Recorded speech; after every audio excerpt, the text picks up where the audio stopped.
বাসা কোথায়? বলমধার। বলমধার। এই বাজারত মাছ হাটি কোথায় চেনেন আপনি? হ্যাঁ।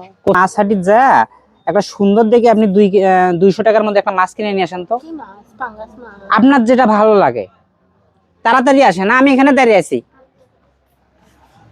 চাচা, আমরা ওই যে চাচিক যে মাছ আনতে পাঠিয়ে দিলাম, উনি কি মাছটা নিয়ে আসবে? তা আমি বলতে পারবো না। মানে উনি কি টাকাটা নিয়ে যাবে? আপনার কি মনে হয় যে না, উনি টাকা নিয়ে যেতে পারে না। টাকা নিয়ে যাবে না? না, তাহলে উনি যদি মাছটা নিয়ে আসে, মাছটা আমরা ওনাকে দেবো, এটা কি ভালো কাজ হবে? অবশ্যই দিলে গরিব মানুষ। গরিব মানুষ উপকার হবে ওনার, না? দেখি আমরা তাহলে একটু অপেক্ষা করি, উনি মাছটা নিয়ে আসুক। যাই হোক, চাচি এসে গেছে, দেখি বের করেন। কয়টা নিছেন? দুইটা।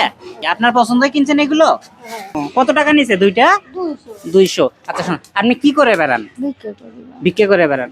আমি ওনার সততাটা পরীক্ষা করার জন্য ওনাকে আমি 200 টাকা দিয়েছিলাম মাছ আনার জন্য। ওনার পছন্দ মতো উনি দুইটা মাছ নিয়েছে, আর আমরা অনেকেই ভাবছিলাম যে এই টাকা 200 নিয়ে উনি আসবে না। তাহলে বোঝা যাচ্ছে এনাদের মধ্যেও অনেক সততা আছে। আপনি মাছ খান না কতদিন এনে?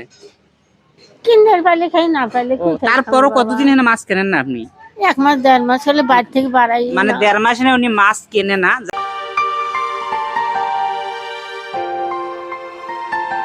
যাই হোক, উনি মাছ দুটো পেয়ে খুশি হয়েছে, আর আমরা এই ধরনের লোকগুলোকে কখনো খারাপ ভাবে দেখবো না, তার ভিতরেও সততা আছে।